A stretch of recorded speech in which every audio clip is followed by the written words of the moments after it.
என்ன சேனல் இது? இது வந்து திணை ஆர்கானிக்ஸோட புது இன்ட்ரோடக்ஷன் இன்ஸ்டன்ட் பருத்தி பால் மிக்ஸ். நீ என்ன சாப்பிடுகிறாய் சூடாக? பருத்தி பால் சாப்பிடுகிறாயா? வேண்டாம் அண்ணா. பருத்தி பாலா? ஆவின் பால், பசும் பால், எருமை பால் கூட கேள்விப்பட்டிருக்கேன். இது என்ன பருத்தி பால்?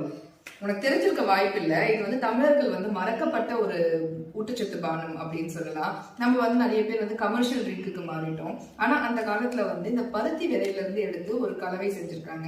அந்த கலவை தான் வந்து ஊட்டச்சத்து பானமா குடிச்சிருக்காங்க. இது வந்து குழந்தைங்க இருந்து இம்யூனிட்டில இருந்து அவங்க நியூட்ரிஷனுக்கு, பெண்களுக்கு வந்து மாதவிடாய் கோளாறு, அதுக்கப்புறம் நார்மலாவே ஆஸ் அ ஃபேமிலி காஃபி டீக்கு பதிலா ஒரு இம்யூன் ட்ரிங்காவே இது டெய்லியே குடிச்சீங்கன்னா ரொம்பவே ஹெல்த்தியா இருக்கும். இதை செய்யறது ரொம்ப கஷ்டமா இருக்கிறதுனால தான் நிறைய பேர் இதை மிஸ் பண்ணிடுறாங்க. இது வந்து இப்போ நம்ம என்ன பண்ணிருக்கோம் அப்படின்னா இன்ஸ்டன்ட் மிக்ஸா செஞ்சிருக்கோம். ஒரு 10 கிராம்ஸ் எடுத்து தண்ணியில வேக வச்சு அதை வந்து நீங்க லைட்டா ஒரு உப்பு லைட்டா ஒரு சிட்டிக்கு உப்பு போட்டு நாட்டு சக்கரை போட்டு அப்புறம் கொஞ்சமா தேங்காய் வேணும்னா தேங்காய் போட்டுக்கலாம், அது ஆப்ஷனல் தான். அதை நீங்க கொடுத்தீங்க அப்படின்னா குழந்தைங்க ரொம்ப விரும்பி குடிப்பாங்க. ஆஸ் அ ஃபேமிலி நீங்க எல்லாருமே குடிக்கலாம். இது வேணும் அப்படின்னு நினைச்சீங்கன்னா 9342209163 அப்படிங்கிற நம்பருக்கு ஆர்டர் பண்ணுங்க. அப்படி இல்லைன்னா www.thiniorganics.com ஆர்டர் பிளேஸ் பண்ணிக்கோங்க. சூப்பர், நல்ல வேலை அமலா பால் பேரை சொல்லல. இப்பொழுது உன் விழா எலும்பை நான் சிறப்பிக்கிறேன்.